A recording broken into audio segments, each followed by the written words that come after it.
Let the mind be quickened to know the mind of God. Let the mind be quickened to know the mind of God. Let needle-like rays from the sun of the I Am Presence pierce ignorance, dullness, absence of awareness of the qualities of life that must be appreciated by the heart that is refined, by the mind that is attuned and tutored. In these days, beloved, with the descending dark cycle, you will be aware of a subtle density closing in, and of the faculties of mind and heart and soul and spirit here below, not being the full essence and joy and penetrating perception that you once knew even in the days of Eden, when you dwelt at the edge of the etheric octave, not yet having descended into denser levels. Beloved hearts, the mystery school is all important. Maitreya's presence, let it be revered in your heart as you appeal to him. Om Maitreya, Om. As you appeal to Manjushri, as you appeal to all of the bodhisattvas who rejoice to be in your midst, who come through this place once a day with tinkling bells and censers, whereby the frankincense does surround, does purge and purify, even as it acts as an exorcism of those foul spirits who cannot bear to be about that most melodious fragrance of frankincense. Let the altars then of this retreat and the altars of keepers of the flame in the earth experience once a day a little of the fragrance of the burning of frankincense, that you might also know that Moria himself steps through the veil of frankincense. Blessed hearts, when it comes to the judgments of love, when it comes to the decisions of the lords of karma, I am there with the full flowering of love. My censers go forth, my sensitivity to the heart, mind, and soul of individuals who have committed grave or not so grave crimes. Where then does love fall between mercy and justice? Where does love come in the face of the all-seeing eye of God, or the rule of law and the rod of the law of the great divine director? Where is love when the threefold flame borne by the goddess of liberty is violated?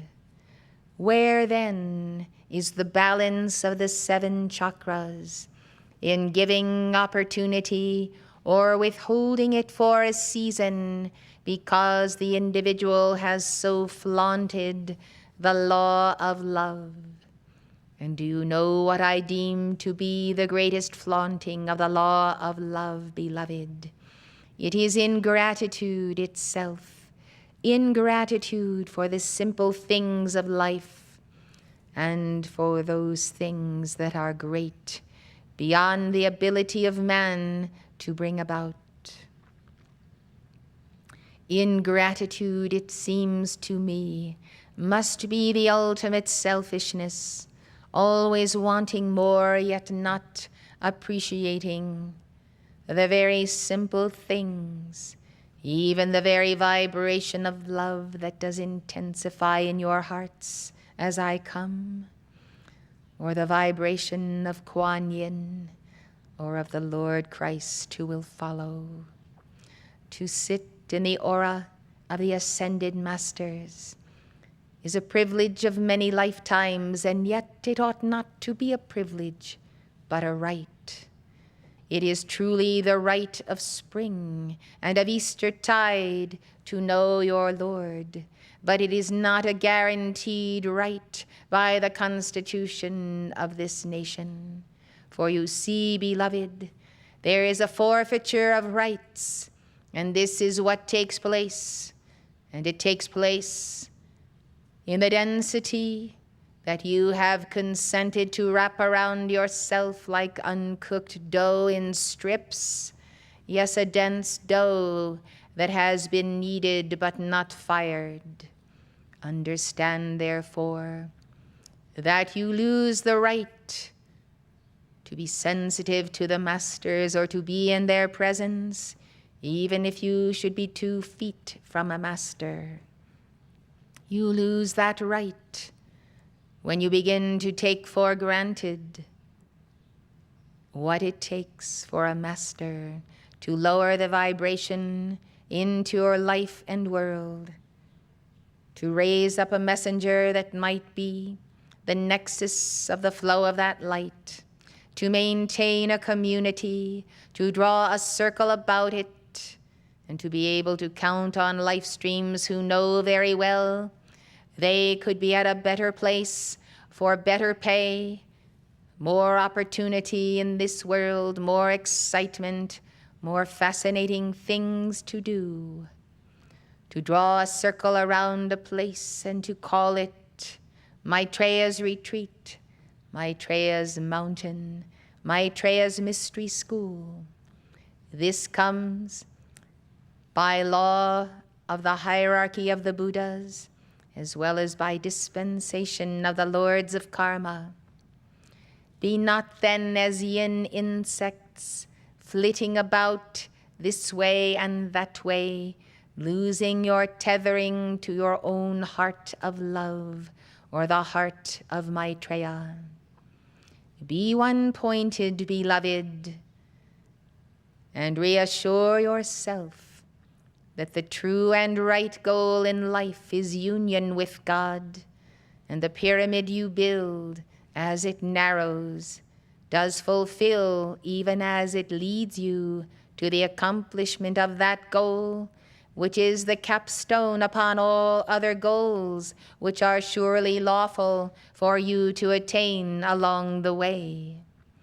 The lesser goals of human existence and experience ought to be for a very specific purpose, the ripening of the soul and the weaning of the soul, the ripening of the soul in the spirit and the ripening of the soul by way of taking in a certain amount of human experience, human education, human involvement, having families, rearing children, studying to show oneself approved, preparing and making one's way in life.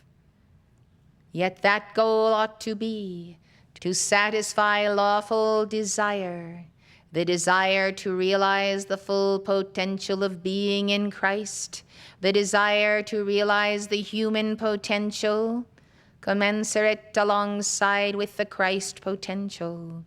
This is necessary, else you may come to the door of the kingdom as a rubber balloon that has never been inflated and therefore never known its size or dimension or proportion or how it might expand and what it might contain.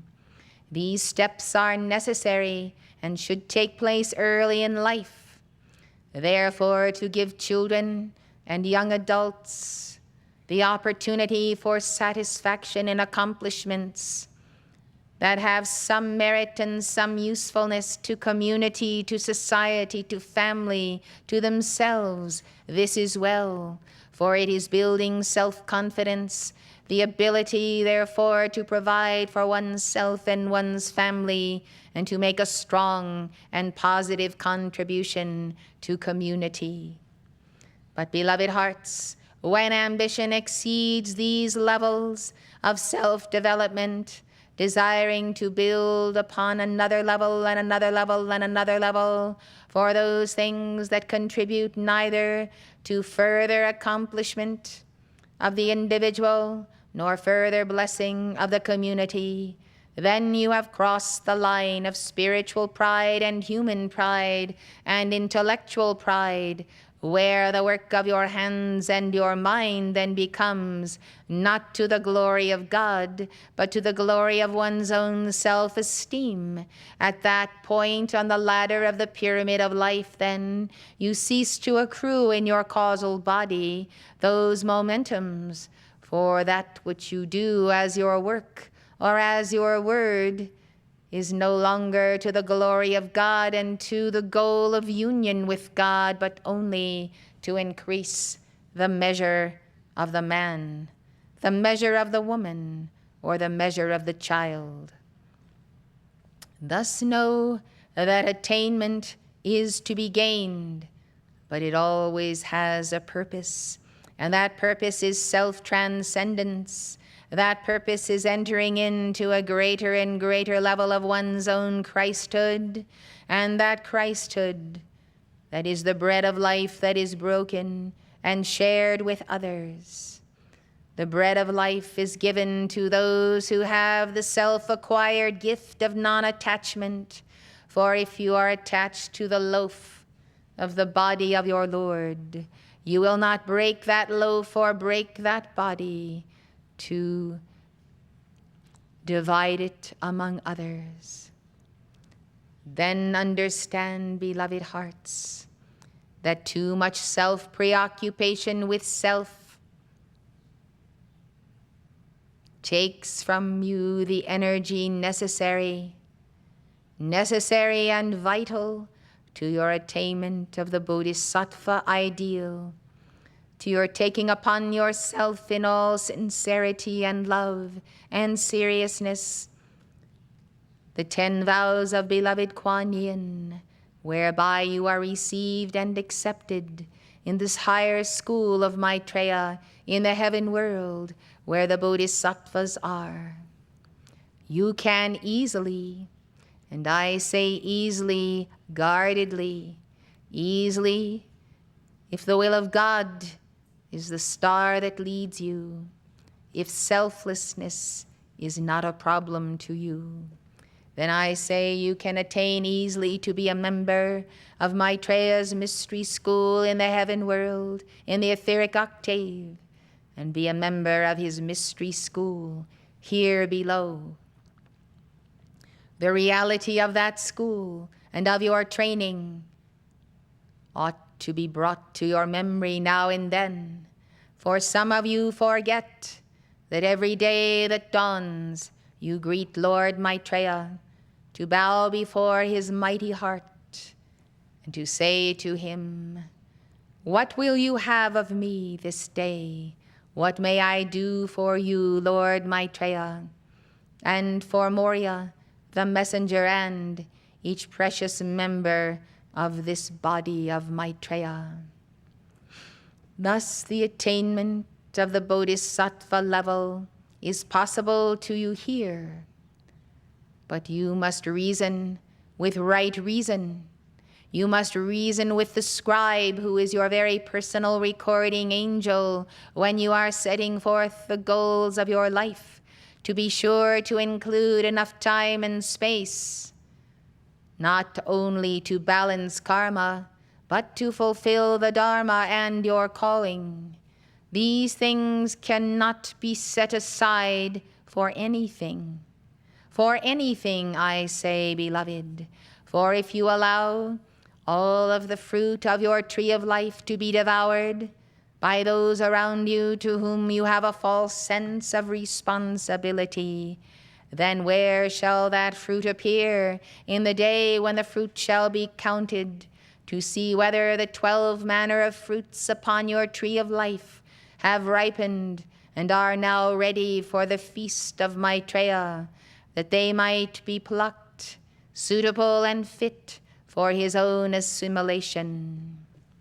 I tell you, the spiritual path the physical and human path, the path of self-transcendence through dealing with your psychology, can all be fitted into your schedule, can all be fitted in, as long as you place the proper weight on each part of your life, each aspect, and as long as you realize that to do these things well and to be worthy of the calling that you have been called to, you may not engage in dalliance, in forms of entertainment that weigh down the mind, that pollute the astral body, that leave records in the mental body. I speak, beloved, of going over and over again the past motion pictures that have played and played and played themselves out. Have you ever seen a bodhisattva come out of a group of individuals who were movie buffs? I haven't. The goal for the lords of karma for you, beloved, is to see that which is quality. There is much that is quality that is conveyed by satellite on certain stations. You must set up a program whereby you can play these for your members, record them, play them again. These are the essences of culture. I come on the ray of divine love. You have children in your midst already who have ultimate talent in the arts and in music, who have come from Venus, who are not receiving the training that they should have, but rather you are letting them engage their attention on those things that will only corrupt the great geometry of the all-seeing eye of God that is a building in them in the cooperation of their soul's inner work with their holy Christ self. It is the time you waste in senseless endeavors, in those things which do not accrue to you one iota of intelligence, refinement, adeptship, healing, or anything else that is good, true, and holy that you can name. This is part and parcel of the indulgence of the dweller on the threshold. Take care then, beloved ones, for all things can be accomplished here. But when you let your minds stoop to the level of those motion pictures that have to do with human emotion, human sexuality, violence, ego strutting, and all kinds of distorted sounds, this, beloved, not only affects you, but it compromises Maitreya's mystery school. I speak therefore on behalf of the lords of karma. It is not necessary that anyone among you should censure movies or other entertainment. It behooves each one in your own Christhood to do that censoring and to realize that if too many of you continue to watch too many of these motion pictures or to engage in other entertainment that is surely below the level of your Christhood, you will see a compromise in this mystery school of Maitreya that will not be able to be made up. It will not be made up by El Moria, by the messenger, or by a counterweight of your decrees in this court. There are some things that cannot take place on this ground if this ground is to remain holy and if you are to be supported as we desire to support you. Those of you who do not wish to surrender these lower forms of entertainment as pastimes, whereby you can dull the mind and forget about the rigors of spiritual attainment, ought to reconsider whether you wish to remain at the Royal Teton Ranch at Maitreya's Mystery School. For I tell you, beloved, it is an hour and a season when El Moria is fighting for the continuing dispensation not only of this mystery school, but of other orders in the East that are being attacked from without directly, such as in the people of Tibet. Yes, beloved ones, it is the mystery school that is the repository of the pattern and of the new Renaissance child who shall become the Renaissance man and woman of the Aquarian age. If culture, the culture of divine love and beauty, is to be perpetuated, then I say you must make yourselves bastions, towers of the love ray of the arts of Paul the Venetian, and throw out the rubbish and remove it from your files. Throw out that rubbish, beloved ones, and stop entertaining those things that take you to the astral plane, that leave engrams in the mind and in the subconscious, and you would be surprised how long it takes you to remove these things. And the younger your children are when you allow them to be before violence, the more damage that is done. I tell you, parents who have been sponsored not alone by El Moria, but by the Lords of Karma to bring in children of light, wherever you are in the world today, take heed. Guard that life, guard those little ones, and guard your minds, so that we might find that clarity of the mind of God in you every day and hour, as though your mind were the very heart of the beacon of the lighthouse, and your mind itself were beaming to a world. The cadences of the mind of Maitreya, the distillations that you have brought forth from the higher octaves of the Bodhisattvas. There are too precious few places in the earth where such discipline of love is required. I pray that you will uphold this mystery school. I pray that those who are considering coming here and who are ready for the rigors of the path will not shirk, will not hold back, will not consider some others who have complained and complained about how hard it is to be at Maitreya's place. Let the complainers do their complaining elsewhere, for there are many who will fill those vacancies, who will enter in, and who will not even consider that this mystery school is as difficult as they thought it would be. Blessed ones, it is time to treasure the jewel of the Sangha, the jewel of the Buddha, who is not a silent Buddha, but a Buddha who may speak to you through your messenger yet. It is time to treasure the jewel of the Dharma, the carrying the weight of responsibility of the entire spirit of the Great White Brotherhood. It is time to carry that weight of the causal body of the Great White Brotherhood, and to not look back into the old days or try to remold yourself or your community after you have been here for so many years, after the ways of the world. The mystery schools are the fount of light. Unless the fount be kept as living flame, the flame can go out. You remember the tales of ancient Atlantis told by Philos the Tibetan. Know then that the Maxine light was withdrawn. Know then that all the work that was done by Jesus Christ for hundreds and even thousands of years of his tending the flame of the golden age of Atlantis did also go out. Are you not astonished that in the very living physical presence of the Lord Jesus Christ, yet the fallen ones did attack him in the fullness of his godhood, Christhood incarnate, and that they were able to turn aside many from that Lord until finally the few who were loyalists to him removed themselves from that continent entirely and took up their abode in the land of India, the land of the Mother.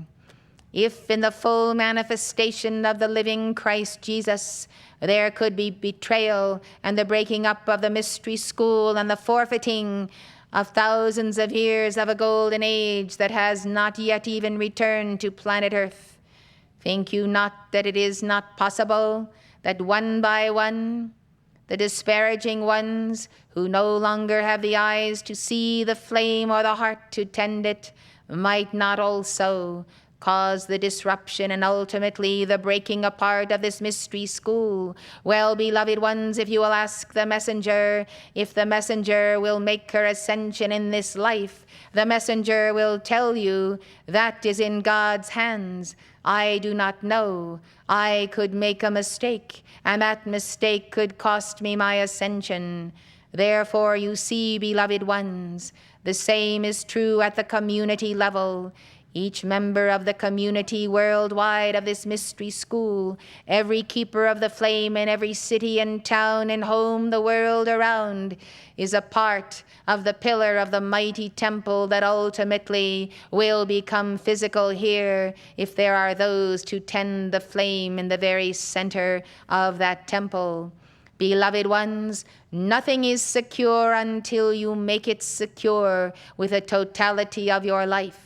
Therefore, do not be moved from your calling, but recognize that, whether you have known it or not, the ascended Master El Morya has contacted every last one of you, some way or another. And whether by density or inattentiveness, or wax in the ears, or dullness in the brain, or surfeiting in the wrong kind of music, you have not been able to tune in to his wavelength, yet you have been called. You have been called, one and all, and sponsored by El Morya. You have been called, beloved. You may say, yes, I shall continue. No, I shall not continue. Let it be yes or no, but do not be found in that foul state, the in-between state of indecision. This is the year when out of the causal body of the messenger descends the full gathered momentum of God, harmony of her being, and that of beloved Lanello in polarity, the full gathered momentum of God power. Thus the 12 o'clock and the 6 o'clock lines are for the raising up of the tree of life.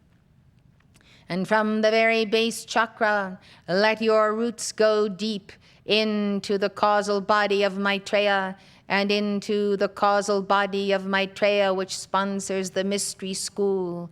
And let the rings on your tree of life increase, that you might become mature, that you might have the spiritual strength to reject the old self and the old momentums and the old dweller. Let the branches of your trees be full and flowering. May they increase and grow high, that the God power and the empowerment under the hierarchy of the great divine director and the great hierarchy of Capricorn be for you this year of solidifying, stabilizing, and determining that this is the place, this is the soil, this is the earth where I take my stand, where I have my victory, where I teach my children what it does truly mean to be a Chela of El Morya. And I teach them even as I teach them from the moment they are born, of who is that master who loves them and sponsors them.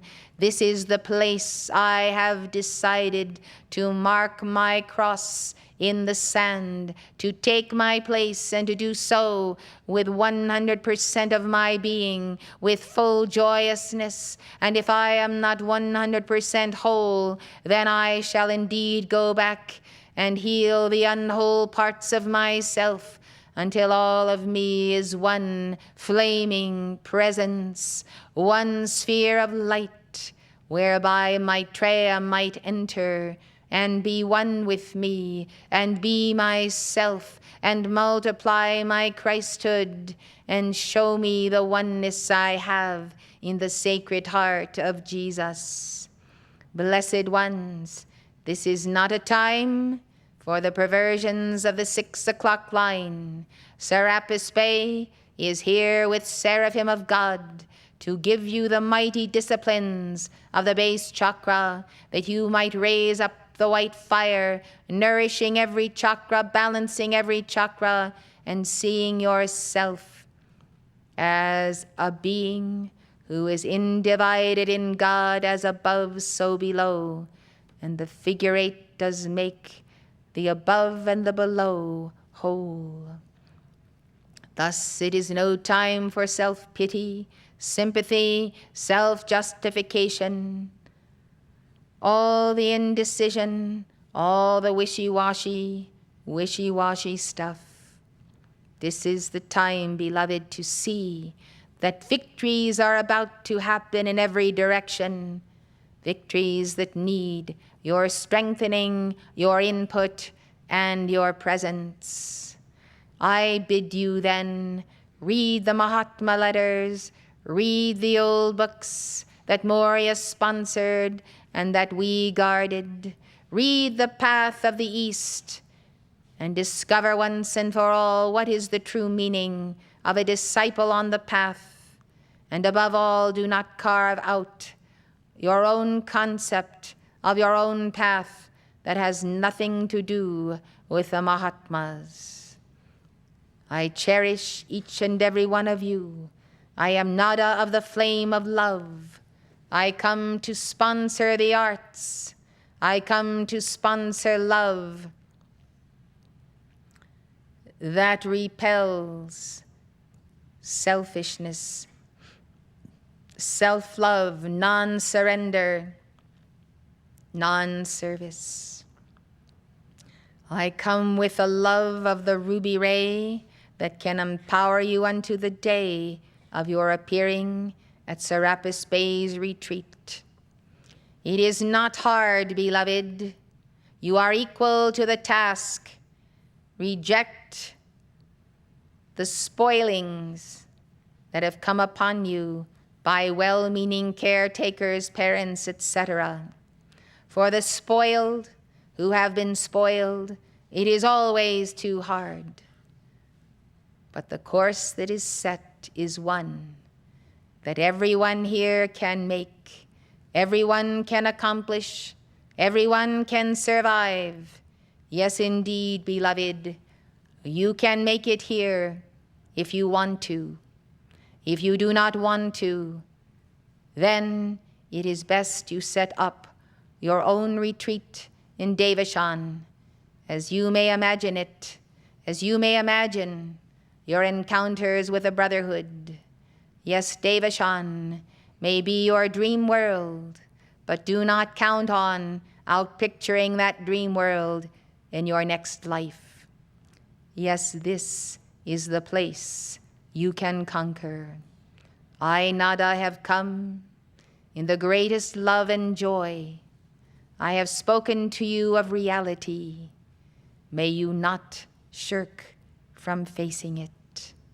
I seal you in the light of springtime. May it be for you the light of the springboard to your ultimate victory.